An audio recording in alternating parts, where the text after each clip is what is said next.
Hi everyone, welcome to John and Tris Chats. So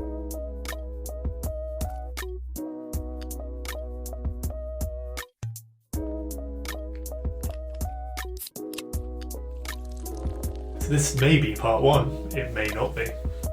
We're going to talk about rounded shoulders, and if you say poor posture, you're out. Yeah. You.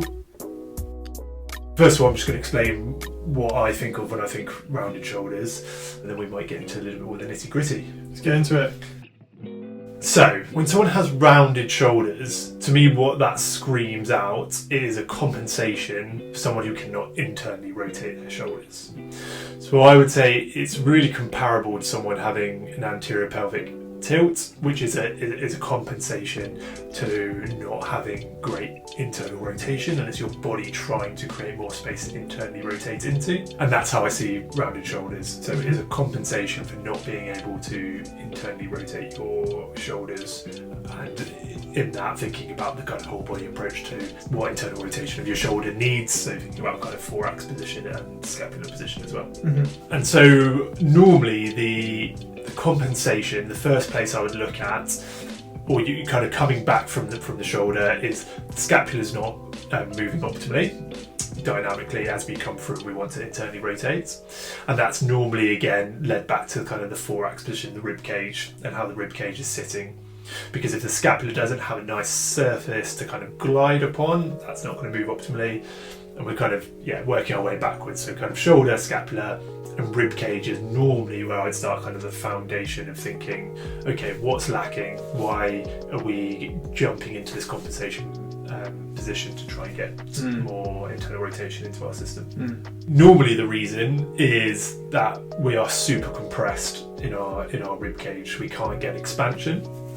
And I would normally think of kind of four parts of the rib cage, so like lower and top half, and then kind of front and back. There's definitely more to it, but for the very simplistic terms. Mm-hmm. And normally what I see when we've got these rounded shoulders is they are just super compressed across the top half of their rib cage. Definitely thinking about kind of like pump handle and getting that going, but then also kind of between the shoulder blades, kind of posterior mediastinum, they're super compressed. And I always think, if you're thinking about kind of the rib cage and their volumes, I think of them almost like as a cone.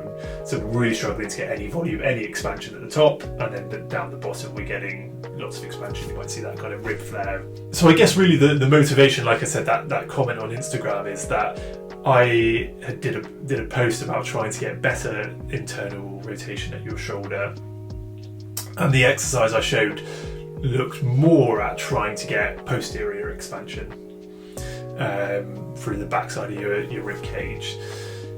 And the comment went something along the lines of, it was discussing the compression expansion model that people like Bill Hartman involved in and kind of talk about a lot, which in very simplistic terms, he was absolutely right in the comments. It's basically, you want to create expansion where you want to move into. So the compression expansion model would suggest that really, if you want internal rotation, you need to create the expansion here, so you get room to move into. And he was suggesting, have I got it the wrong way round? Of which I replied, no.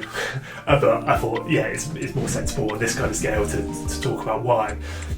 And I think models like that are really oversimplified, and yes, he's right by the model, that we do want kind of more apical, like front expansion to get some internal rotation.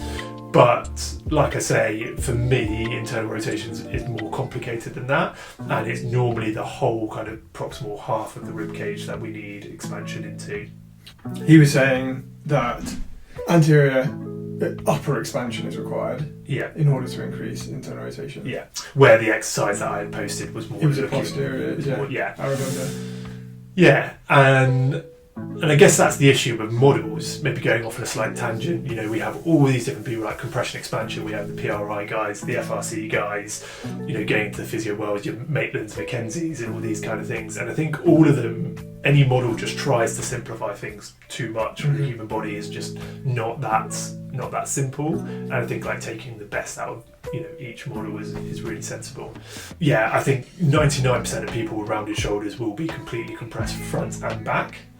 And normally for me, I'm not doubting that we need to get some expansion into kind of anterior, like pump handle, but for me, the elephant in the room normally is posterior mediastinum, and once you kind of promote air into there, that's normally the bit that's kind of really, really restricted. And once we get air into there, it's a lot easier to facilitate getting expansion in the kind of front half. For me, if I'm looking at it, I'm thinking someone's got rounded shoulders. Yeah. They've already got some posterior expansion. Yeah. So good point. So if you've got rounded shoulders, you'd maybe at kind of a simplistic look, you would think that they have already got space there. But normally then what happens is when you've got those rounded shoulders, your rib cage is also kind of moving forward in space. So it's not necessarily thinking about kind of the length in your muscles, it's thinking about the kind of structure and the shape of your rib cage. So for me, the rib cage should be kind of concaved on both sides, but when we have this compensation, we have more of a concavity on the front and more kind of flattening on the back, and the whole thing's pushed forward. And then that's really the game changer. When you don't have that nice smooth curve and it's kind of pushed forward, the scapula does not have a nice platform to be really dynamic and glide across. Yeah. So your muscle tissue might be kind of lengthened in that area, but the rib cage is stiff. And when we talk about kind of expansion in that area, what we're really trying to regain is that ability of the rib cage to come into more of a concave shape rather than being like a rigid flat back. So then along our storyline, people got rounded shoulders. Next thing they see is they see PT, physio, all those people, and they go, "You got rounded shoulders. You need to work on your posture. You need to do loads more exercises, kind of strengthening your upper back and shoulders back and down, and deadlift, shoulders back and down in that kind of position." And for me, they normally make the situation worse, because all that's doing is adding more compression in the posterior aspect of your rib cage. And now they are super compressed anteriorly, and now you're compressing them even more posteriorly. We've already got this proximal half of your rib cage that's super compressed, and we're just basically adding fuel on the fire. Mm-hmm. So for me, if you're super compressed, kind of pump handle up both front and back, the last thing you want to be doing is a load of kind of retraction strengthening exercises, pinning your shoulders back and down. All you're doing is compressing the area more. We want expansion, not compression, in everywhere. Would you expect someone trying to increase their expansion at the upper half of the rib cage to reduce it at the bottom? Is that a side effect of you trying to push air up, or are you still looking to keep expansion at the lower half? So I think increase expansion at the top half. The answer to that is different between if we are trying to do exercises or drills to try and increase expansion, or just how about you go kind of breathing when you exercise or day to day. Really, again, this is oversimplified, but I just want everything to move at the same rate. So I want down here to move at the same rate as up here, so bucket handle and pump handle moving similar, and the same kind of front to back. The sequencing of that is maybe a little bit more of a questionable topic. You probably will likely expand bucket handle before pump handle, and you will likely expand anterior to posterior, so you will likely expand anterior before posterior. But in terms of the volumes we want expansion, probably all similar. But coordination would probably look like something like expansion bucket handle, expansion pump handle, and then kind of posteriorly. In an ideal world, that's how someone gets full expansion and full mobility throughout their rib cage.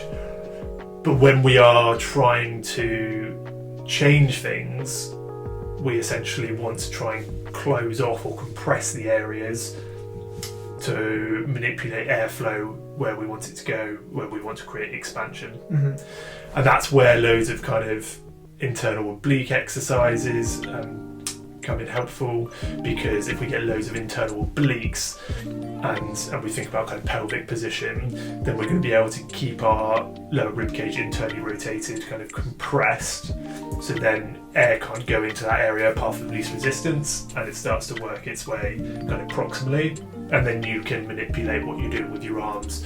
Do we want the air to be pushed kind of posteriorly or anteriorly?